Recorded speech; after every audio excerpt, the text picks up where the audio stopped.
Hello friends, welcome to my channel UP PCS with Chauhan. Guys, मेरा नाम है कीरत चौहान और हम लोग कर रहे हैं घटना चक्र 2021 की सीरीज़, जिसमें हम कर रहे हैं प्राचीन भारत का इतिहास। और इसमें हम चैप्टर नंबर 11 तक पहुंच चुके हैं, जो कि है गुप्त एवं गुप्तोत्तर युग। गाइस, ये चैप्टर हो जाता है थोड़ा सा बड़ा, थोड़ा सा ज़्यादा बड़ा है इनफैक्ट ये चैप्टर। तो मे भी इसके जो है 5-6 पार्ट्स आ जाएंगे, बिकॉज इसकी जो व्याख्या है उसमें देखिए, जो इसके नोट्स हैं उसमें आपको गुप्तास भी पढ़ने हैं, पोस्ट गुप्तास मतलब गुप्त काल का भी पढ़ना है, गुप्त युग भी पढ़ना है, और गुप्तोत्तर मतलब जो गुप्त युग है उसके बाद का जो है वो भी इसी चैप्टर में है, एक ही साथ है। ठीक है गाइस। दूसरी चीज़ ये है कि इसमें जब ये दोनों चैप्टर इसमें एक में ही कर दिए हैं तो इसके जो क्वेश्चंस हैं वो भी बहुत ज़्यादा है, जो कि अप्रॉक्स 150 मतलब 150 क्वेश्चंस तक हैं। तो गाइस, क्वेश्चन आंसर आप मान लीजिए कि एक वीडियो में अगर 50 क्वेश्चंस भी करते हैं तो वो 50-50 मिनट की हो जाती है। तो यहाँ पे कुछ 5-6 पार्ट्स आ सकते हैं। तो गाइस, इंपॉर्टेंट चैप्टर है, बिल्कुल करिएगा, है ना, स्किप नहीं करिएगा। और अगर अच्छा लगे तो बिल्कुल लाइक करिएगा।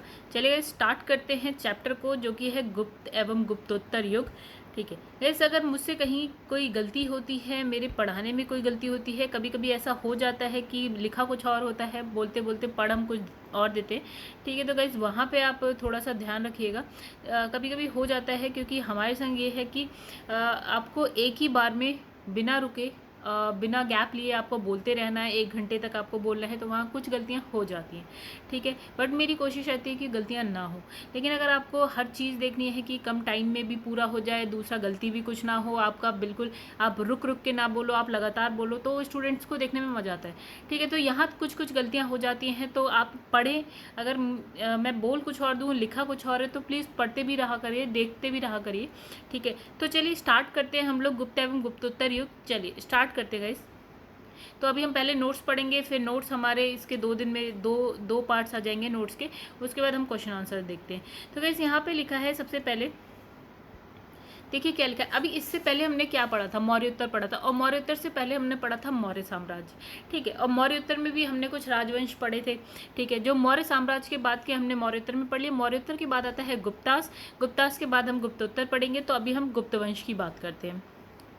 तो दोस्तों यहाँ पे क्या लिखा है, यहाँ लिखा है गुप्त वंश में लगभग गुप्त वंश ने लगभग जो है 275 से लेकर 550 ईस्वी तक क्या करा है, शासन किया है। गुप्तास ने कब तक शासन किया है, यहाँ से यहाँ तक। ठीक है, तो इस वंश की जो स्थापना है लगभग कब होती है, 275 ईस्वी में होती है, और कौन करता है, श्रीगुप्त द्वारा होती है। ठीक है, किंतु गुप्त वंश का जो प्रथम शक्तिशाली शासक था गाइस, कौन था, चंद्रगुप्त। अब यहाँ पे चंद्रगुप्त मौर्य और चंद्रगुप्त प्रथम, इन दोनों को बिल्कुल कंफ्यूज मत होइएगा कि जो चंद्रगुप्त मौर्य है वो मौर्य वंश से थे, और ये चंद्रगुप्त प्रथम जो आपके गुप्त वंश से थे, और सबसे शक्तिशाली शासक हैं गुप्त वंश के। इनफैक्ट अगर हम बात करें स्थापना की, तो किसने करी है, श्रीगुप्त ने करी है। ठीक है, लेकिन ये शक्तिशाली शासक थे गुप्ताज में। ठीक है, तो इनका जो टाइम पीरियड है वो गाइस क्या है, 319 से लेकर 335 तक का है। इनका जो शासन काल आता है उस वो है 319 से लेकर 335 है। अब लिखा है कि इसने अपनी महत्ता सूचित करने के लिए अपने पूर्वजों के जो विपरीत है। ठीक है, अब इसने अपनी इंपॉर्टेंस दिखाने के लिए क्या करा, जो उनके पूर्वज करते हैं उससे कुछ अलग किया। यानी कि उन्होंने उपाधि धारण करी है, और कौन सी उपाधि धारण करी है, महाराजाधिराज की उपाधि।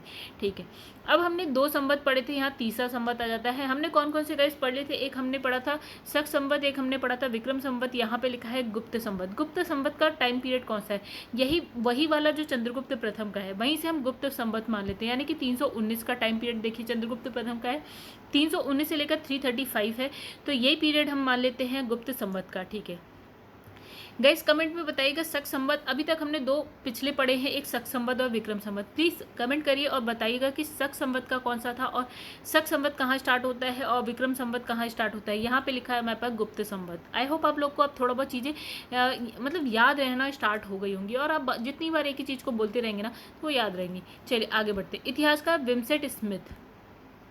तो विंसेंट स्मिथ ने क्या है, अपनी जो रचना है, उनकी जो रचना थी गई, उसका नाम था, मतलब इनकी जो बुक होगी उसका नाम है अर्ली हिस्ट्री ऑफ इंडिया। ठीक है, तो इसमें समुद्रगुप्त की विजेता और विजयों पर जो है मुग्ध होकर उन्हें क्या है, भारतीय नेपोलियन की संज्ञा दी। अभी हमने गाइस क्या पढ़ा, अभी हमने पढ़ा चंद्रगुप्त फर्स्ट। ठीक है, चंद्रगुप्त प्रथम पढ़ा है। ठीक है, दूसरा अब हम पढ़ रहे हैं क्या, समुद्रगुप्त। ठीक है, तो पहला चंद्रगुप्त, दूसरा आपका आता है समुद्रगुप्त। तो इनके बारे में कुछ लिखा है, किसने लिखा है? तो विलियम स्मिथ ने लिखा है। कौन सी बुक में लिखा है? Early history of India. और समुद्रगुप्त को क्या बोला है? भारतीय नेपोलियन बोला है। तो नेपोलियन के बारे में आप थोड़ा बहुत कहाँ पढ़ लेंगे कहीं, जब आप वर्ल्ड हिस्ट्री पढ़ेंगे ना, तो वहाँ पे है। चलिए वो भी हम सारा कवर करेंगे हम लोग, ठीक है। इसमें लिखा है इलाहाबाद के जो अशोक स्तंभ अभिलेख है वो, देखिए अशोक स्तंभ अभिलेख, देखो अशोक के जब हम अशोक पढ़ रहे थे तो उसमें उनके कुछ शिलालेख थे, स्तंभ लेख थे, उनके गुहा लेख थे, उसी में से एक है इलाहाबाद का अशोक स्तंभ अभिलेख, ठीक है।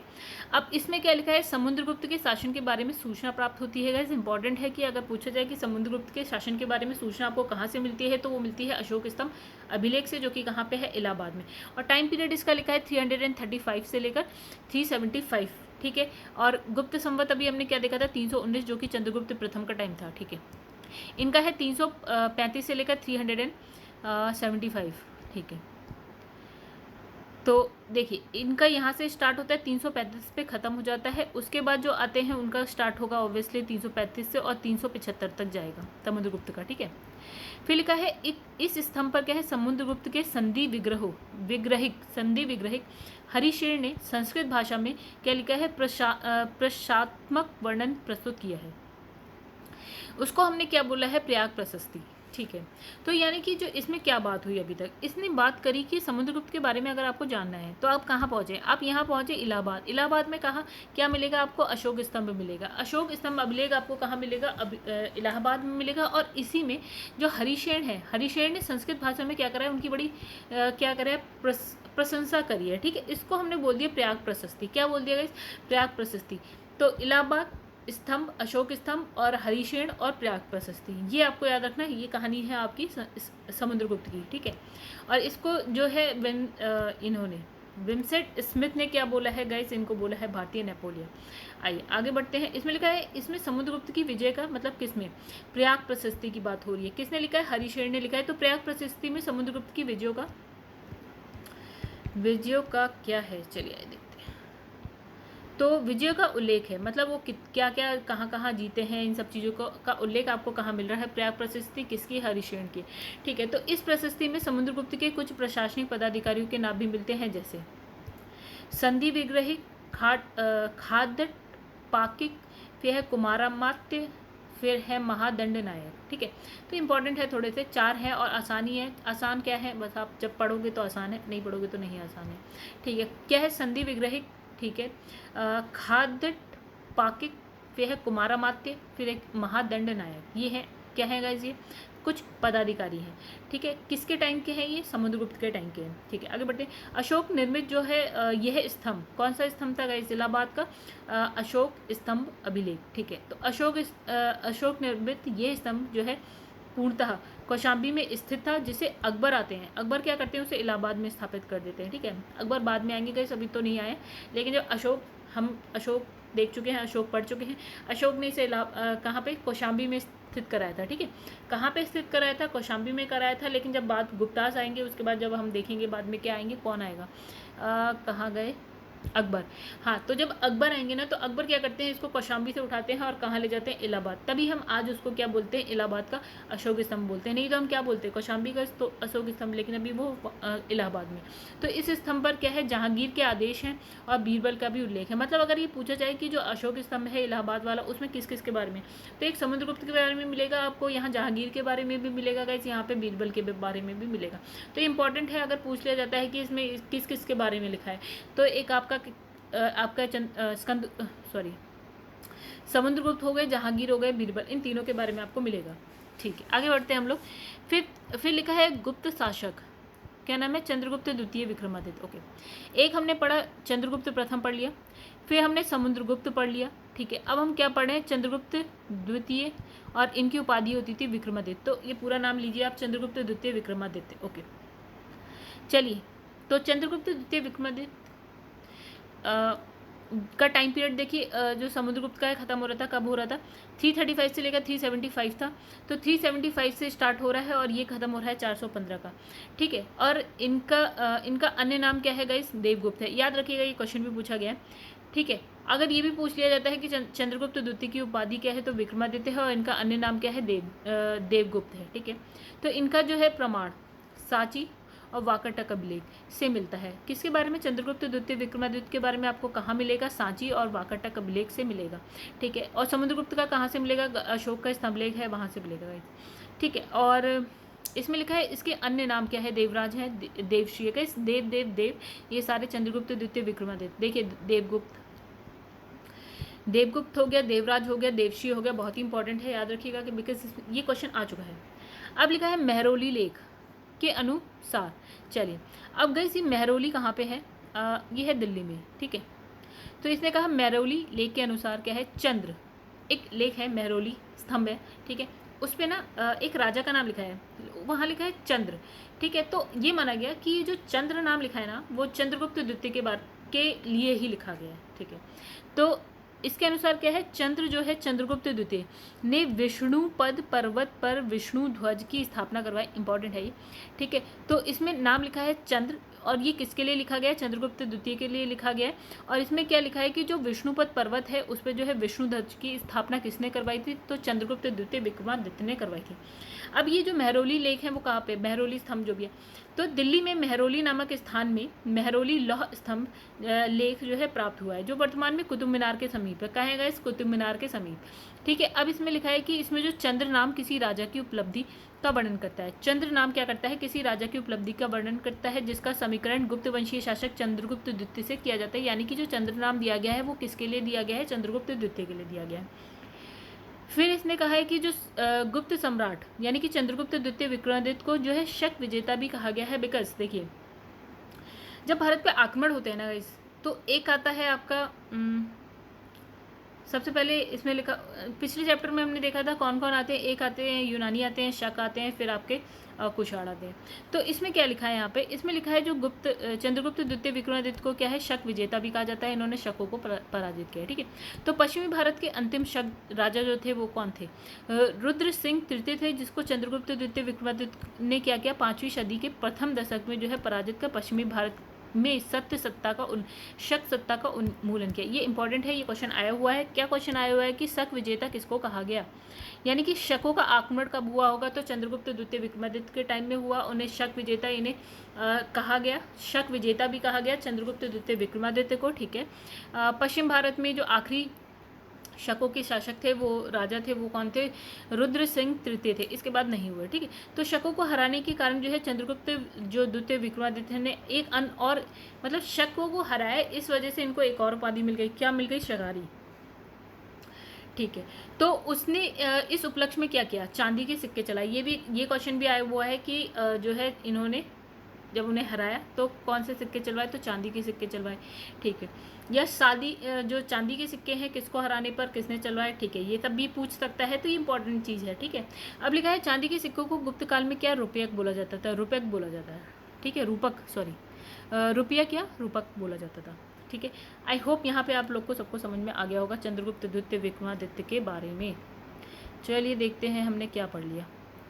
तो गाइस एक बार बहुत शॉर्ट में देख लेते हैं हम सारा चंद्रगुप्त द्वितीय विक्रमादित्य। आई होप आप लोग को सब दिख रहा होगा, ठीक है। इनके बारे में कहाँ से मिलेगा? सांची वाकाटक अभिलेख से मिल जाएगा। इनके नाम देखिए क्या लिखा है? देवगुप्त है, देवराज है, देवश्री है। मेहरौली लेख में एक नाम लिखा हुआ है चंद्र, जिसमें जो चंद्रगुप्त द्वितीय विक्रमादित्य के लिए है। इन्हें शक विजेता यानी शकारी भी कहा गया है। और ये क्या है? रुद्र सिंह तृतीय जो आखिरी शासक थे उन्होंने, ठीक है, उन्हें हराया इन्होंने, ठीक है। और यहाँ पे जो आपका मेहरौली जो लेख है, स्तंभ है, जो कि आपको दिल्ली में मिलेगा, मेहरौली लौह स्तंभ है, उसको वो इंपॉर्टेंट गाइस क्यों है? देखिए कितना पुराना है, आज से लगभग कुछ 1700-1800 साल पुराना है। इतना होगा मे बी, ठीक है, 1700-1800, हाँ इतना होगा। 300, अगर 300 की बात लिखी है यहाँ पे, तो गाइस या उससे भी पुराना होगा आई थिंक। तो इसमें आज तक जंग नहीं लगा, इसलिए ये बहुत ज़्यादा इंपॉर्टेंट है। कहाँ है? कुतुब मीनार के पास है। और इसमें क्या लिखा है? विष्णुपद पर्वत पर क्या है? विष्णु ध्वज की स्थापना करी। किसने? चंद्रगुप्त द्वितीय विक्रमादित्य ने करी। तो यहाँ ये खत्म होता है, इतना था ये। इन्होंने शकों को जब हराया तो उन्होंने चांदी के सिक्के चढ़वाए, और चांदी के सिक्कों को क्या बोला गया? रुपयक बोला गया या रूपक बोला गया। चलिए, तो बहुत छोटे में हमने कंप्लीट कर दिया, तो आप लोगों को याद रहना चाहिए सब।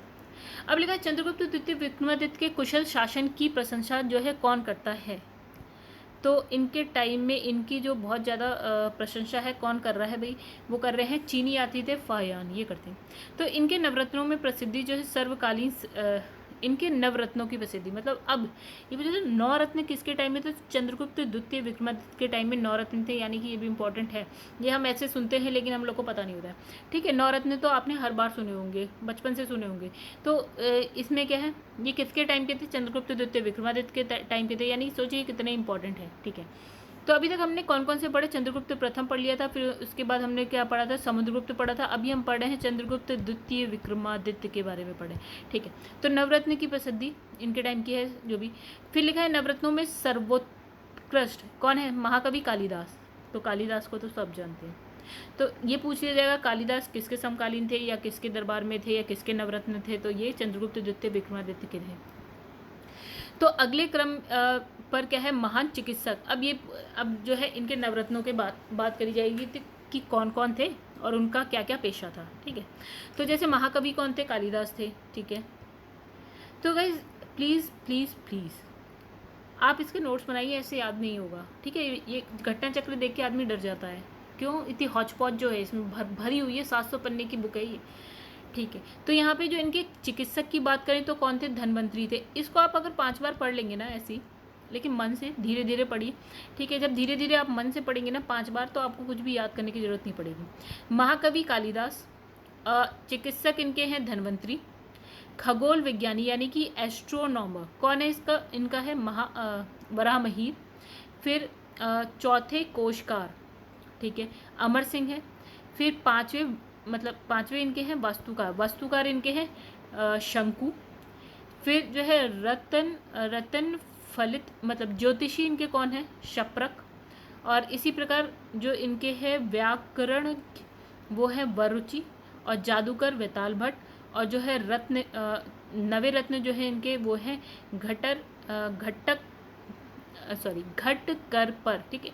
फिर से एक बार देखते हैं, महाकवि कालिदास, ठीक है, चिकित्सक हैं इनके धन्वंतरी, और खगोल विज्ञानी इनके हैं वराहमिहिर। फिर अमर सिंह इनके हैं कोशकार।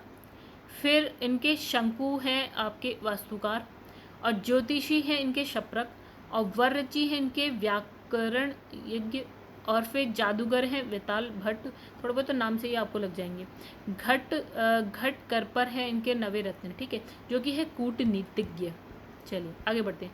अब आता है चौथा नाम, ठीक है, ये आता है आपका चौथा नाम। पहला चंद्रगुप्त प्रथम, दूसरा समुद्रगुप्त, तीसरा चंद्रगुप्त सेकंड विक्रमादित्य। अब आते हैं हम कुमारगुप्त के बारे में। कुमारगुप्त प्रथम, हाँ कुमारगुप्त प्रथम, राइट। तो इनकी उपाधि क्या थी गाइस, सबकी अपनी अपनी थी। तो इनकी विक्रमादित्य किसकी थी, चंद्रगुप्त द्वितीय की। तो इनकी है महेंद्रादित्य, ओके। कुमारगुप्त की है महेंद्रादित्य, ओके। तो चंद्रगुप्त द्वितीय की जो पत्नी है उनका नाम है ध्रुव देवी, ठीक है, से उत्पन्न बड़ा पुत्र। मतलब ये क्या है, चंद्रगुप्त द्वितीय के बेटे हैं कुमारगुप्त, ठीक है। कुमारगुप्त प्रथम, इनके समय में गुप्तकालीन सर्वाधिक अभिलेख जो है प्राप्त हुए हैं। मतलब कहो कि गुप्त काल के जो सबसे ज़्यादा अभिलेख किसके टाइम के हैं, तो वो है कुमारगुप्त के टाइम के हैं। कुमारगुप्त प्रथम के टाइम में मिले हैं कितने, 18। फिर लिखा है विल्सड अभिलेख में कुमारगुप्त प्रथम तक जो है गुप्तों की वंशावली का मतलब कुमारगुप्त के बारे में आप कौन सा अभिलेख पढ़ना, विल्सड। यहाँ पे क्या है, स्टार्टिंग से गुप्ता स्टार्ट हो रहे हैं, वहाँ से लेकर कुमारगुप्त प्रथम तक का सब कुछ लिखा है, किसमें, विल्सड अभिलेख में लिखा है। फिर लिखा है कि बंगाल के 3 स्थानों से कुमारगुप्तकालीन ताम्रपत्र प्राप्त हुए हैं। यानी कि इनके टाइम के ताम्रपत्र कहाँ, तीन जगह मिले हैं बंगाल में। कौन कौन सी, एक है धनदेह ताम्रपत्र, एक है दामोदरपुर ताम्रपत्र, एक है बैग्राम ताम्रपत्र, ओके गाइस। चलिए हम कुमारगुप्त पढ़ रहे हैं अभी। अब लिखा है कुमारगुप्त की स्वर्ण, रजत और ताम्र मुद्राएं प्राप्त हुई हैं, ठीक है। चांदी की मुद्रा गाइस किसने चलाई थी, एक बार बताइएगा। शक विजेता थे, उन्होंने शकों को हराने की खुशी में जो है चांदी की मुद्राएं चलाई थी, के उपलक्ष्य में। बताइएगा कौन, अभी हमने पढ़ा है। तो इसमें लिखा है इन्होंने क्या, स्वर्ण, रजत और ताम्र मुद्राएं प्राप्त होती हैं इनकी। फिर लिखा है मुद्राओं पर उनकी जो उपाधियां हैं। अभी हमने देखा इनकी जो उपाधि थी क्या थी, महेंद्रादित्य।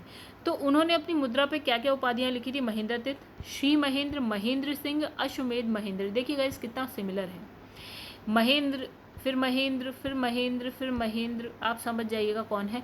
ये है आपके कौन, कुमारगुप्त प्रथम, ठीक है, ये हो गए चौथे भी खत्म। अब हम आते हैं पांचवें जो है स्कंदगुप्त, और इनकी जो उपाधि है वो है क्रमादित्य। ठीक है, चंद्रगुप्त प्रथम एक हो गया। ठीक है, दूसरा हमने पढ़ा समुद्रगुप्त, फिर तीसरा हमने पढ़ा चंद्रगुप्त सेकंड, इनकी उपाधि क्या थी गाइस, विक्रमादित्य थी। और उसके बाद हमने पढ़ा कुमारगुप्त प्रथम पढ़ा, इनकी उपाधि गाइस क्या थी, महेंद्रादित्य थी। उसके बाद हम देख रहे हैं अपने ये पांचवें हैं स्कंदगुप्त, इनकी उपाधि क्रमादित्य। आई होप आप लोग को याद होता जा रहा होगा। तो ये हो गए आपके स्कंदगुप्त क्रमादित्य। इनका टाइम पीरियड 455 से लेकर 467 के है। ठीक है, और इनके जो है स्वर्ण सिक्कों के मुख पर क्या है, धनुष बाण लिए हुए राजा की आकृति, और पृष्ठभाग मतलब एक तो है फ्रंट होता है ना सिक्के के, दो साइड होते हैं। ठीक है, जो फ्रंट होता है उस पर क्या है, धनुष बाण लिए हुआ राजा की आकृति मिलेगी, और जो इधर वाला है उसमें क्या है, पद्मासन में विराजमान लक्ष्मी के साथ साथ श्री स्कंदगुप्त उत्कीर्ण है। ठीक है, मतलब क्या है, जो बैक साइड है उसमें पद्मासन में क्या है, लक्ष्मी जो है विराजमान है, और उसके साथ क्या लिखा हुआ है, उसमें लिखा है श्री स्कंदगुप्त, यानी इन्हीं का नाम। तो लिखा है कुछ क्या, तो कुछ सिक्कों के ऊपर क्या है, गरुड़ ध्वज, मतलब इनके सिक्कों के बारे में बात हो रही है। ठीक है, तो अभी हमने फ्रंट और बैक एक सिक्के का देख लिया था, और कुछ पे क्या है, गरुड़ ध्वज, और उनकी तथा उनकी जो उपाधि है क्या है गाइस, क्रमादित्य, ये भी अंकित है। फिर लिखा है भीतरी स्तंभ लेख। ठीक है, पुष्यमित्र और हुणों के साथ स्कंदगुप्त के युद्ध का वर्णन मिलता है, किसमें मिलता है, मतलब इसने कहा कि जो स्कंदगुप्त है इनका युद्ध होता है भैया दो जगह होता है, एक पुष्यमित्र के साथ भी होता है, दूसरा हुणों के साथ भी होता है। ये भी क्वेश्चन आया हुआ है कि हुणों के साथ कौन मतलब युद्ध करता है, तो वो करते हैं स्कंदगुप्त करते हैं। और इसके बारे में आपको जानकारी कहाँ मिलेगी गाइस, मिलेगी आपको भीतरी स्तंभ लेख में मिलेगी, दोनों के बारे में। तो हुणों का जो पहला भारतीय आक्रमण गुप्त सम्राट क्या है, स्कंदगुप्त के शासनकाल में हुआ। स्कंदगुप्त के हाथों से वे बुरी तरह से परास्त हुए, मतलब जो पहला आक्रमण हुणों का होता है ना गाइस, वो स्कंदगुप्त के टाइम में होता है, और ये परास्त भी होते हैं, कौन, हुण। तो ये भी इंपॉर्टेंट है, और ये क्वेश्चन आया हुआ है गाइस, ठीक है, याद रखिएगा। ठीक है, तो लिखा है कि ईसा की 3वीं शताब्दी से जब हुण आक्रमण से रोमन साम्राज्य का पतन हो गया, मतलब हुण जो है ना लड़ते हुए आते हैं, रोमन साम्राज्य का यहाँ पतन हो जाता है, फिर वो आते हैं भारत की साइड, तो भारतीय दक्षिण पूर्वी एशियाई व्यापार पर अधिक निर्भर हो गए। अब देखो क्या होता है, इसने क्या बोला है, इसने कहा है कि भाई पहले जो है ना भारत का ना व्यापार होता था, कहाँ होता होगा भैया, रोमन साम्राज्य के साथ होता होगा, अच्छा खासा व्यापार होता होगा। ठीक है, तो हुण आए, हुण जैसे ही आए तो उन्होंने क्या करा, जो रोमन साम्राज्य उसका पतन कर दिया, खत्म ही कर दिया। अब जब यहाँ पे खत्म कर दिया, तो अब हम जैसे ये इंडिया है, ठीक है, तो इंडिया है, पहले कहीं रोमन साम्राज्य की साइड उनका व्यापार होता होगा, अब जैसे वो समाप्त हो जाता है, तो अब हम कहाँ जाते हैं, इधर आ जाते हैं, यानी अब हम आ जाते हैं दक्षिण पूर्वी एशिया। ये गाइस कौन सा वाला एरिया है, जो हमारा इधर हम देखते हैं ना, इंडोनेशिया, फिलीपींस, आपका थाईलैंड वाईलैंड, इधर वाला जो एरिया है पूरा, वो आपका है दक्षिण पूर्व एशिया। तो मतलब हम पहले इधर जा रहे थे, अब हम किधर जा रहे हैं, दूसरी साइड जा रहे हैं, बिकॉज ये वाला साइड तो खत्म ही कर दिया किसने, हुणों ने। और हुणों का पहला आक्रमण किसके टाइम में हुआ था गाइस, स्कंदगुप्त के टाइम में हुआ था, याद रखिएगा। बहुत जहाँ मैं कह दूँ कि ये क्वेश्चन आया है तो उस पर थोड़ा ध्यान ज़्यादा दे दीजिएगा। ठीक है, चलिए, इसमें लिखा है तोरमाण भारत का दूसरा हुण आक्रमण का नेता था। मतलब अब पहला स्कंदगुप्त के टाइम में हो जाता है, ठीक है, दूसरा फिर होता है, और जिसका जो नेता था ना उसका नाम था तोरमाण। ठीक है, इंपॉर्टेंट है, ये भी पढ़ लीजिएगा, मेरे याद रखिएगा।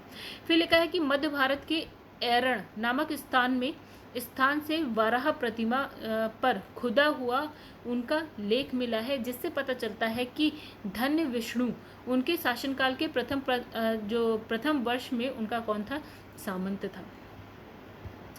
तो ये कहानी क्या लिखी है, इसमें लिखा है कि जो मध्य भारत है उसमें एरण नामक स्थान है, वहाँ से वराह प्रतिमा पर खुदा है क्या, कि जो उनका उनका जो लेख मिलता है, लेख में क्या लिखा है कि जो धन विष्णु है वो क्या थे, सामंत थे उनके, ठीक है, प्रथम वर्ष में। फिर लिखा है मिहिर कुल, तो वराह प्रतिमा पढ़ ली हमने।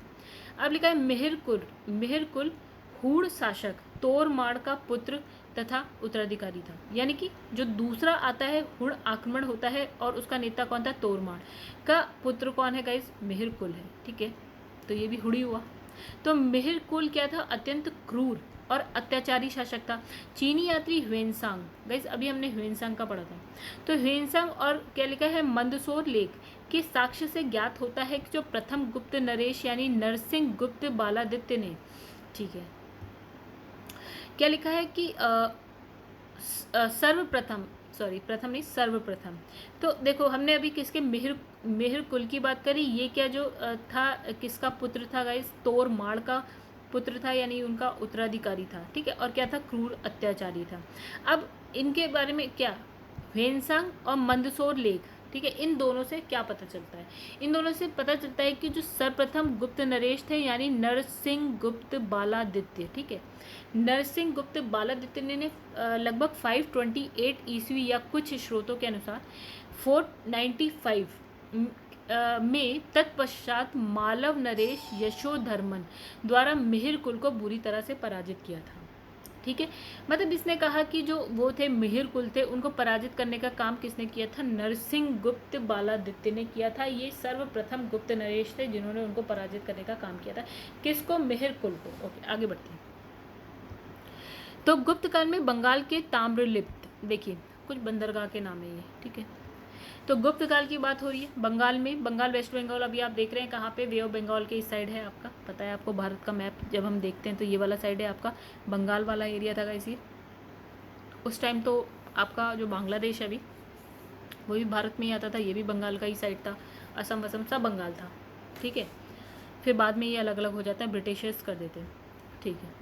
तो इसमें लिखा है कि गुप्त काल में बंगाल में क्या था, ताम्रलिप्ति एक प्रमुख बंदरगाह था इस साइड, ठीक है। तो जहाँ से उत्तर भारतीय व्यापार एवं साथ ही दक्षिण पूर्व एशिया, देखो यहाँ से क्या होता था, दक्षिण पूर्व एशिया पहुँच गए हम, ठीक है। चाइना भी, यहाँ से चाइना के लिए भी जाते थे, यहाँ से लंका के लिए भी जाते थे, श्रीलंका के लिए, यहाँ से हम सुमात्रा भी यहीं पे था, जावा भी यहीं पे था। तो आदि देशों के साथ क्या होता था, व्यापार होता था, ठीक है। फिर हम आते हैं, पश्चिमी भारत का प्रमुख बंदरगाह कौन सा था गाइस, भड़ोस था, भृगु कच्छ यानी कि भड़ोस था। और जहाँ से पश्चिमी देशों के साथ क्या होता है, व्यापारिक व्यापार होता था, ठीक है। यानी कि दो, एक ताम्रलिप्ति था जहाँ इस साइड व्यापार होता था, एक आपका था भृगु कच्छ जहाँ इस साइड भड़ोच, यानी कि इस साइड का व्यापार भृगु कच्छ से होता था और इस साइड का व्यापार आपका ताम्रलिप्ति से होता था। फिर लिखा है, प्राचीन भारत की अर्थव्यवस्था में जो है श्रेणियों का विशेष महत्व था। अब श्रेणी क्या होती है ये भी इंपॉर्टेंट है गाइस। देखिए ये दो जो हमने अभी बंदरगाह पढ़े, बिल्कुल याद रखिएगा, ताम्रलिप्ति और भृगु कच्छ यानी कि भड़ोच, ये दोनों बहुत ही इंपॉर्टेंट है, याद रखिएगा। इनफैक्ट और भी है, ठीक है, आगे आएंगे तो हम पढ़ेंगे, फिलहाल अभी ये दोनों है। और याद रखिएगा, एक पूर्व साइड पे पूछ लिया जाता है कि पूर्व साइड पे कौन सा था या पश्चिम साइड पे कौन सा था, या ये पूछेगा दक्षिण पूर्व एशिया में कौन से बंदरगाह से जो होता था व्यापार, ठीक है। तो अब यहाँ पे क्या लिखा है, लिखा है प्राचीन भारत में अर्थव्यवस्था में जो है श्रेणियों का विशेष महत्व था। किसका गाइस, हम पढ़ने जा रहे हैं श्रेणियों का।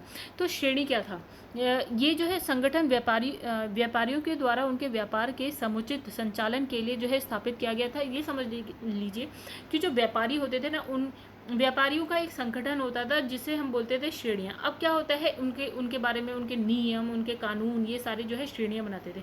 कुछ गड़बड़ होती थी तो उस पर भी जो अधिकार होता था उन्हीं का होता था कि भैया इनको दंड क्या देना है। मतलब श्रेणियों के अंदर सब कुछ होता था, ना कि राजा तक पहुंचती थी बात। कोई गड़बड़ कोई कर देता तो राजा तक बात नहीं पहुंचती थी, यही लोग सब अपना हैंडल कर लेते थे। नियम कानून सारी चीज़ जो भी है, मूल्य निर्धारण या सारी चीज़ जो है श्रेणी ही करते थे, व्यापारियों से रिलेटेड था ये, ठीक है। तो इसमें लिखा है व्यापार के समुचित संचालन के लिए जो है स्थापित किया गया था। श्रेणियों का अपने सदस्यों पर क्या है, न्यायिक अधिकार होता था। दंड वंड देना है तो दे देते थे। श्रेणियों के द्वारा ही जो है सदस्यों को वेतन, काम करने के नियम, फिर है मानक, कीमतों का निर्धारण किया जाता था। प्रत्येक श्रेणी का क्या था, अपना एक प्रमुख होता था, ठीक है। फिर राजा का श्रेणियों के संचालन में कोई हस्तक्षेप नहीं था। ये देखिए क्या लिखा है, नहीं था। और श्रेणियाँ क्या थे, अपने नियम स्वयं बनाती थी, मतलब राजा यहाँ पे इंटरफेयर नहीं करता था। तो ये पूरा पैराग्राफ सिर्फ एक चीज़ के लिए था, श्रेणियों के लिए था। चलो, गुप्त काल में लिखा है कि गुजरात, बंगाल, दक्कन, तमिलनाडु वस्त्र उत्पादन के लिए प्रसिद्ध थे। अब ये पूछा जाएगा भैया गुप्त काल में वस्त्र उत्पादन के लिए कौन सी जगह प्रसिद्ध थी, तो गाइस हम क्या थे देख लें। चलिए, यहाँ हो गया, ये आपका 7 सिस्टर्स हो गया यहाँ पे। तो इसने कहा एक बंगाल का नाम ले लिया, ठीक है, दक्कन का नाम ले लिया, तमिलनाडु का नाम ले लिया, इधर गुजरात का नाम ले लिया। तो ये सारे आपके वस्त्र उत्पादन के लिए जो है इंपॉर्टेंट है।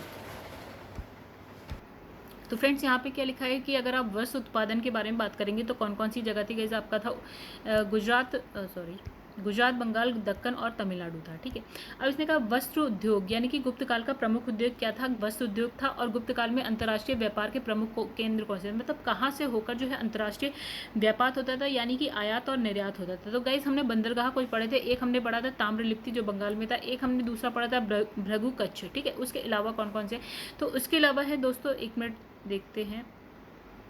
ओके, तो गाइस इसके अलावा कौन कौन से आपके पास हैं, एक है अरिकामेडु था। ठीक है, ये इंपॉर्टेंट है, सारे के सारे आपको याद रखने हैं। ठीक है, ताम्रलिप्ति हो गया, भृगुकच्छ हो गया, अरिकामेडु हो गया, कावेरीपत्तम हो गया, मजुरिश हो गया, प्रतिष्ठान हो गया, सोपारा और फिर है बारबेरिकम। ये सारे इंपॉर्टेंट है, इसको आप जितनी बार पढ़ेंगे उतनी जल्दी याद हो जाएगा गाइस। ठीक है, आगे बढ़ते हैं हम लोग। इसमें लिखा है कि आयुर्वेद, ठीक है, इसमें लिखा है कि जो आयुर्वेद है और चिकित्सा के क्षेत्र में जो है प्राचीन भारत की चरम परिणति जो है चरक और सुश्रुत में मिलती है। किस किस की गाइस, एक आयुर्वेद की और क्या है चिकित्सा की। आयुर्वेद और चिकित्सा की कहाँ मिलती है, चरक और सुश्रुत में मिलती है। अब हमने पढ़ा था जब चंद्रगुप्त द्वितीय विक्रमादित्य पढ़ा था, तो उनके नवरत्नों में एक थे आयुर्वेद शास्त्र के जो है पंडित थे, उनका नाम था धन्वंतरी। तो धन्वंतरी किसके नवरत्नों में से एक थे, चंद्रगुप्त द्वितीय विक्रमादित्य के, और ये किससे रिलेटेड थे, आयुर्वेद से रिलेटेड। ठीक है, फिर एक नाम आता है भास्कराचार्य। तो भास्कराचार्य गाइस किसके, खगोलज्ञ हैं और गणितज्ञ हैं। ठीक है, और इन्होंने क्या लिखी है, सिद्धांत शिरोमणि लिखी है और लीलावती लिखी है। ये ग्रंथ हैं इनके जो इन्होंने लिखे हैं। ठीक है, जो भास्कराचार्य हैं खगोलज्ञ हैं, गणितज्ञ हैं, और इनकी जो रचना है वो क्या है, या इनके जो ग्रंथ हैं वो क्या है, आपका सिद्धांत शिरोमणि और लीलावती, दोनों इंपॉर्टेंट है। मतलब अभी तक हम जो भी पढ़ रहे हैं सब इंपॉर्टेंट है, कुछ स्किप करने वाला नहीं है। तो इस ग्रंथों में क्या है, गणित और खगोल विज्ञान संबंधी विषय पर प्रकाश डाला गया है। किसमें गाइस, सिद्धांत शिरोमणि और जो है लीलावती में। तो यहाँ पे हमने दो बंदों के नाम पढ़े, एक हमने देखा धन्वंतरी और दूसरा हमने देखा भास्कराचार्य। ठीक है, तो आगे बढ़ते हैं। फिर यहाँ पे क्या लिखा है, यहाँ लिखा है 5वीं शताब्दी तक या भारत में जब 5th सेंचुरी आती है एडी आती है, तो इसमें क्या है, हम जो ट्रिग्नोमेट्री है यानी कि त्रिकोणमिति है, उसमें हम क्या क्या देख लेते हैं। यहाँ पे साइन हम देख लेते हैं, कोसाइन देख लेते हैं, इनवर्स साइन, ये सारे सिद्धांत आ चुके थे। ठीक है, अब इसमें लिखा है सूर्य सिद्धांत हो गया, और जो आर्यभट्टी है, आर्यभट्टी में जो है इसका उल्लेख मिलता है, यानी कि आपका जो है जया यानी कि साइन, ये कोजया यानी कि कोसाइन, और ये क्या है लिखा है उत्क्रम जया यानी कि साइन जो है इनवर्स साइन। इसके बारे में आपको कहाँ मिलेगा, सूर्य सिद्धांत और आर्यभट्टी, इन दोनों में मिलेगा, और ये इंपॉर्टेंट है गाइस, याद रखिएगा। फिर लिखा है 7वीं शताब्दी में जो है शताब्दी में क्या होता है, जो ब्रह्मगुप्त द्वारा चक्रीय चतुर्भुज है उसके सिद्धांत का वर्णन मिलता है, किसके, ब्रह्मगुप्त द्वारा। ठीक है गाइस, तो ये सारे इंपॉर्टेंट है, इसमें कुछ भी स्किप करने वाला नहीं है, गुप्त काल बहुत ही इंपॉर्टेंट है गाइस। ठीक है, तो आगे बढ़ते हैं हम लोग। लिखा है इस प्रशस्ति में समुद्रगुप्त के कुछ क्या है प्रशासनिक पदाधिकारियों के नाम मिलते हैं। अब और कौन कौन से पदाधिकारी हैं गाइस, एक आपका हो गया, एक मिनट फ्रेंड्स, चलिए थोड़ा वो गलत हो गया था गाइस, यहाँ से अब स्टार्ट करते हैं। तो यहाँ क्या लिखा है कि समुद्रगुप्त की कुल जो है 8 प्रकार की जो है स्वर्ण मुद्राएं प्राप्त होती हैं, और इनके नाम क्या है। मतलब हमने समुद्रगुप्त कब पढ़ा था गाइस, हमने पढ़ा था चंद्रगुप्त प्रथम पढ़ा था, उसके बाद हमने समुद्रगुप्त पढ़ा था, फिर हमने चंद्रगुप्त द्वितीय विक्रमादित्य पढ़ा था, फिर हमने क्या पढ़ा था गाइस, अब आप बताते रहिए। ठीक है, कुमारगुप्त प्रथम, और उसके बाद हमने पढ़ा था स्कंदगुप्त पढ़ा था, ये 5 नाम पढ़े थे। ठीक है, जिसमें सेकंड नाम हमने पढ़ा था समुद्रगुप्त। तो समुद्रगुप्त के टाइम की जो है 8 प्रकार की जो है स्वर्ण मुद्राएं मिलती है, उनके कुछ नाम है गाइस। क्या नाम है, एक का नाम है गरुड़, एक का नाम है धनुर्धारी, एक का नाम है चंद्रगुप्त प्रथम प्रकार, फिर है चक्र प्रकार, परशु, अश्वमेध और व्याघ्र हनन, और है वीणा वादन प्रकार। ठीक है, तो गाइस ये क्वेश्चन अभी तक आया नहीं है फिलहाल, आप इसे पढ़िएगा जरूर। तो गुप्त काल, क्योंकि होता है ना कि जो क्वेश्चन आ चुका है जरूरी नहीं है बार बार वही आए, जो कुछ नया है वो आ सकता है बिल्कुल। तो इसमें लिखा है चंद्रगुप्त के जो स्वर्ण मुद्रा को क्या बोला जाता था, दिनार बोला जाता था, और हमने जो है गुप्त काल में जो स्वर्ण मुद्रा है यहाँ पे दिनार बोला गया है, और जो चांदी की मुद्रा है गाइस उसको हमने क्या बोला था, रुपया या रूपक बोला था। ठीक है, अब इसमें लिखा है चीनी आती फायन के अनुसार क्या है, दैनिक क्रय विक्रय, यानी कि जो दैनिक डेली लाइफ में हम जो क्रय विक्रय के लिए यानी कि खरीद बेच के लिए हम क्या यूज़ करते थे, मतलब गुप्त काल में क्या यूज़ करा जाता था, कौड़ियों का यूज़ होता था। ये किसने बोला, फायान ने बोला। फायान कौन थे, एक चीनी यात्री थे। और गुप्त शासकों के सिक्के जो है हमें कहाँ मिल रहे हैं, कहाँ कहाँ मिलेगा? इस उत्तर प्रदेश में मिले हैं, बिहार, बंगाल, मध्य प्रदेश, राजस्थान, उड़ीसा, मतलब यहाँ पे मिले हैं। तो सिक्कों का सबसे प्रसिद्ध प्राप्ति स्थल कौन सा है, मतलब सबसे प्रसिद्ध प्राप्ति स्थल कौन सा है जो सिक्कों के लिए? वो है राजस्थान का भरहुत यानी कि बयाना। फिर इसके द्वारा जारी किए गए जो चांदी के सिक्के हैं उसको रुपया बोला गया, अभी हमने बात करी। गुप्त शासकों में क्या है? चंद्रगुप्त प्रथम द्वारा जो है सर्वप्रथम सिक्के जारी किए गए, और सबसे पहले हमने क्या पढ़ा था? चंद्रगुप्त प्रथम। और गाइस स्थापना लेकिन जो हमने देखा था ना, तो वो श्रीगुप्त करते हैं। किसकी? गुप्त काल में गुप्त काल की जो स्थापना है वो श्रीगुप्त करते हैं, लेकिन जो सबसे शक्तिशाली आ जाते हैं वो चंद्रगुप्त प्रथम है, और यहीं से हमने पढ़ना स्टार्ट कर दिया था। अब बात करेंगे जैसे कि सती प्रथा की। तो सती प्रथा का जो अभिलेखीय साक्ष्य एरन अभिलेख, मतलब एरन से मिलता है, ठीक है। अब ये क्या है? 510 में क्या होता है कि जो गोपराज नामक एक सेनापति होते हैं, उनकी जो वाइफ होती हैं वो क्या करते हैं? सती हो जाती हैं, ठीक है। ये प्रमाण मिलता है सबसे पहले। कहाँ से मिलता है? एरण से मिलता है, और सबसे पहले यही सती प्रथा का मिलेगा, ठीक है गाइस। क्या? गोपराज नामक एक सेनापति थे, उनकी वाइफ सती हो जाती है, ठीक है। फिर लिखा है गुप्त साम्राज्य के पतन के कारण क्या? एक तो हो गया हुण आक्रमण, जो हमने पढ़ा था ना, स्कंदगुप्त के टाइम में पहला हुण आक्रमण होता है, फिर दूसरा भी होता है, फिर उनका उत्तराधिकारी आता है। तो ऐसा कहा गया है जो पतन का कारण है वो हो सकता है कि हुण आक्रमण हो। ऐसा जरूरी नहीं है कि यही हो, लेकिन एक कारण बताया गया। दूसरा बोला है कि जो प्रशासन है उसका सामंती ढांचा, ये भी हो सकता है, ठीक है। दूसरा लिखा है गुप्त काल में जो नगर थे, अब क्या होता है? जैसे नगर थे जो बहुत ही बड़े बड़े समृद्ध नगर थे, उनका पतन होना स्टार्ट हो जाता है, बिल्कुल ही खत्म हो जाते हैं ऑलमोस्ट। तो इसमें लगा नगर जो है क्रमिक पतन की ओर अग्रसर होते हैं। संपूर्ण जो गंगा घाटी होती है, जो शहर पहले अत्यंत समृद्ध अवस्था में थे ना, वो क्या होता है? गुप्त काल में आते आते क्या होता है? बिल्कुल ही उनका विघटन हो जाता है, खत्म हो जाते हैं। इनफैक्ट वो गांव जैसे बन जाते हैं, ठीक है। फिर देखिए क्या लिखा है, जो पाटलिपुत्र, जिसको हमने इतनी बार पढ़ा है, मगध की राजधानी तक था पाटलिपुत्र। तो ये क्या होता है? प्रमुख नगर जो है हेनसांग, अभी तो हम फायाना आया, अभी चीनी आती, बाद में हेनसांग भी आएगा, ठीक है। जब हेनसांग भारत आता है ना, तब तक ये क्या होता है? गाँव बन जाता है। कौन? पाटलिपुत्र। सोचिए किस तरह से नगर का पतन हो रहा है, ठीक है, बड़े बड़े नगरों का। इनफैक्ट फिर लिखा है मथुरा जैसा जो प्रमुख नगर था वो, और जो कुम्भहार है, सोनपुर है, सौगौरा है, उत्तर प्रदेश में जो गंगा घाटी के अनेक महत्वपूर्ण केंद्र इस काल में क्या जो हाश के ही प्रमाण प्रस्तुत करते हैं, मतलब एकदम से खत्म होने लगते हैं। फिर लिखा है यहाँ पे गाइस, क्या लिखा है कि गुप्त काल में कला और साहित्य में हुई प्राप्ति के आधार पर इस काल को प्राचीन भारत का स्वर्ण युग बोला गया। मतलब अगर हम बात करें कला और साहित्य के लिए सबसे इंपॉर्टेंट काल कौन सा था, तो वो था गुप्त काल, और इसको ही क्या बोला गया है कि कला साहित्य का स्वर्ण युग बोला गया है। अब इसमें लिखा है कि जो हम आगे पढ़ेंगे अजंता है, अजंता की गुफाएं हैं, ठीक है। वो कहाँ पे मिलेगा गाइस? आपको महाराष्ट्र में मिलता है, ठीक है। तो अजंता की गुफाएं हैं, बहुत सारी गुफाएं हैं, जिसमें जो गुफा नंबर 16 है, 17 है और 18 है, वो जो गुप्त काल है ना उसकी है। ये इंपॉर्टेंट है, ये क्वेश्चन आया हुआ है कि गुप्त काल की जो अजंता की गुफाएं हैं उसमें से गुप्त काल की गुफाएं कौन कौन सी है। तो गाइस कौन कौन सी है? गुफा नंबर 16, 17 और 19, 16, 17, 19, ठीक है। तो जो 16 और 17 है उसमें क्या है? उसमें विहार मिलेंगे आपको, और जो 19वीं है उसमें चैत्य मिलेंगे। तो चैत्य और विहार हमने कब पढ़ा था? जब हम बौद्ध धर्म पढ़ रहे थे ना। तो गाइस हमने क्या देखा था? जो बुद्ध थे या जो उनके बोधिसत्व थे, तो उनके जो शरीर धातु, मतलब उनके मरने के बाद जो उनकी शरीर धातुएं होती थी उसको गाड़ दिया जाता था, और उस पर क्या कर दिया जाता था? चैत्य बना दिया जाता था, जिसकी ये लोग जहाँ बैठ के ये लोग क्या करते थे? प्रार्थना, पूजा जैसे भी ये सारी चीज़ें करते थे। प्लस जो भिक्षु होते थे उनके रहने के लिए क्या होता था? विहार, ठीक है। तो मतलब उनका आवास होता था विहार, ठीक है। तो इसमें कहा है कि जो 16 और 17 है उसमें क्या है? विहार, और जो 19वीं गुफा है उसमें चैत्य है, ठीक है। यानी कि इंपॉर्टेंट है कि तीन कौन कौन सी गुफाएं हैं जो गुप्त काल में थी।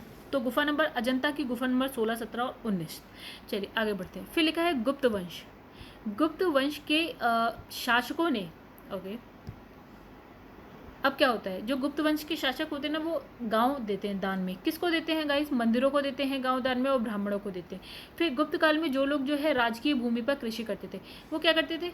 जैसे सपोज मैं हूँ, तो मैं राजकीय भूमि यानी कि जो राज्य की भूमि होती थी उस पर अगर मैं कृषि कर रही हूँ तो उसका एक भाग, मतलब मुझे अपनी उपज का एक भाग राजा को देना पड़ता था, ठीक है, दे दिया। और वो भाग कितना होता था? वो होता था षष्ठांश, यानी कि 1/6वां भाग होता था जो मुझे राजा को देना पड़ेगा, ठीक है। तो लिखा है कि जो गुप्त अभिलेख है उसमें भूमिकर को क्या बोला गया है? उद्रंग या भागकर बोला गया है। तो ये इंपॉर्टेंट है, याद रखिएगा।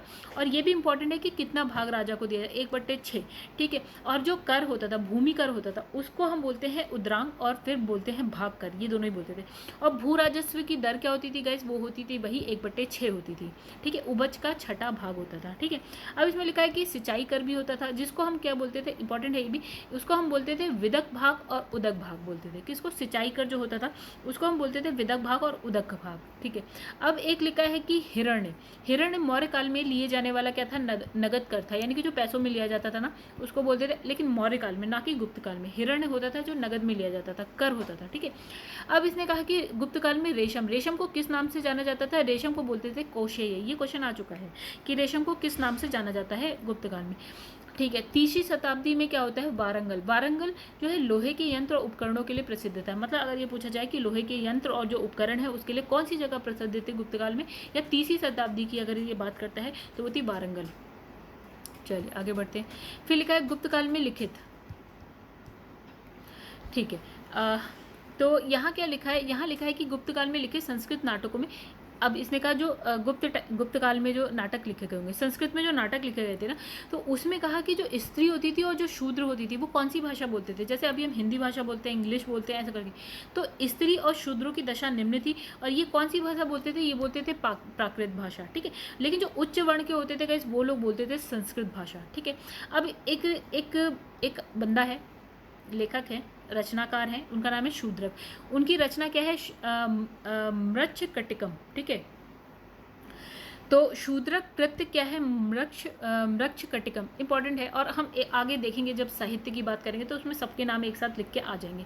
तो इसमें क्या है, इन नामक रचना से गुप्तकालीन शासन व्यवस्था और नगर जीवन के विषय में क्या है, रोचक सामग्री मिलती है। यानी अगर आपको गुप्त काल के बारे में जानना हो, थोड़ा उनके शासन व्यवस्था के बारे में जानना हो या नगरीय जीवन के बारे में जानना है, तो आप क्या पढ़े, शूद्रक की क्या पढ़ेंगे आप, मृच्छकटिकम पढ़ेंगे, ठीक है। आगे बढ़ते हैं। तो इस ग्रंथ में एक स्टोरी लिखी है, लव स्टोरी लिखी है, किसकी लिखी है, तो उसमें लव स्टोरी जो लिखी है वो लिखी है चारुदत्त नामक एक ब्राह्मण सातवाह थे, और उनकी एक गणिका थी, गणिका की पुत्री थी जिनका नाम था वसंत सेन। इनकी प्रेम गाथा लिखी हुई, यानी कि लव स्टोरी लिखी।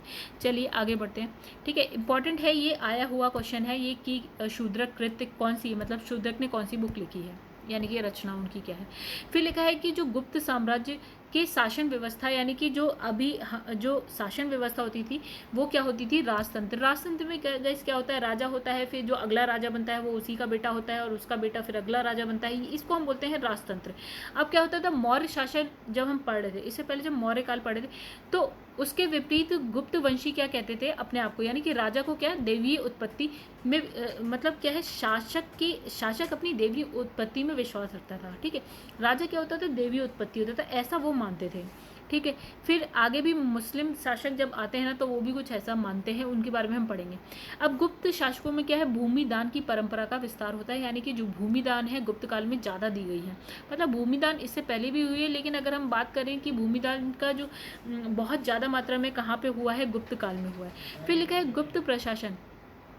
गुप्त प्रशासन का जो है स्वरूप केंद्रीकृत ना होकर क्या था, संघात्मक था। गाइस इसका क्या मतलब हुआ, जैसे अभी हम भारत की बात करते हैं तो हम यहाँ क्या देखते हैं कि एक सेंट्रल गवर्नमेंट है और फिर उसके बाद जो है बहुत सारी स्टेट गवर्नमेंट है। जितने स्टेट हैं उसकी गवर्नमेंट है, 28 स्टेट हैं प्रेजेंट में, तो 28 स्टेट की अपनी अपनी गवर्नमेंट है, ठीक है। और यूनियन टेरिटरी भी है जिसकी है अपनी गवर्नमेंट, ठीक है। सारे नहीं लेकिन एक दो तो हैं, अब देखिएगा कौन सी है, ठीक है। तो मतलब इसका मतलब ये हो गया कि सारी शक्ति केंद्र पे नहीं होती थी, ठीक है। केंद्र में भी कुछ शक्तियाँ होती थी, और जो है आपके उसके बाद जो प्रांत और जो बाकी के राज्य होते होंगे ना, उनके पास भी शक्तियाँ होती थी। जैसे अभी हम बात करें तो केंद्र सरकार के पास भी कुछ विषय हैं, कुछ शक्तियाँ हैं। वहीं अगर हम बात करें कि राज्य सरकार के पास भी है तो बिल्कुल सही बात है कि राज्य से, तो इसे संघात्मक शासन कहते हैं, मतलब कि अलग अलग शक्तियाँ भी हैं और दोनों एक साथ मिलकर काम करते हैं, ठीक है। तो इसमें क्या है कि जो गुप्त राजा है अनेक छोटे राजाओं का राजा होता था, ठीक है। अब इसमें लिखा है जो सामंत होते थे या प्रांतीय शासक होते थे, वही जैसे आज हो गया हमारा राज्य हो गए बहुत सारे, ठीक है। तो जो राज्य के शासक हो गए या प्रांतीय शासक अपने अपने क्षेत्रों में जो है नितांत स्वतंत्रता का अनुभव करते थे। जैसे आज भी होता है कि राज्य का जो वो होता था, कौन होता है, मुख्यमंत्री होते हैं ना, उनके पास अपनी मतलब मुख्यमंत्री या राज्य की जो सरकार है, उत्तर प्रदेश सरकार हो गई, आपकी उत्तराखंड सरकार, तो इनके पास अपनी अपनी भी शक्तियाँ होती है, बहुत शक्तियाँ हैं जो इनके पास खुद की है, ठीक है। जब ये आप पॉलिटी पढ़ेंगे तो आप देखेंगे 3 सूचियाँ आती हैं। एक होती है 3 सूचियाँ आएंगी, आप देखिएगा, अभी यहाँ छोड़ देते हैं। तो उसमें कुछ शक्ति आपको केंद्र सरकार को दी है, कुछ शक्ति आपकी राज्य सरकार को दे रखी है, कुछ शक्ति ऐसी है जो दोनों के पास है, मतलब जिसपे ये लोग कानून बना सकते हैं, ठीक है। तो संघात्मक शासन था गुप्त काल में, बहुत ही इंपॉर्टेंट, ठीक है।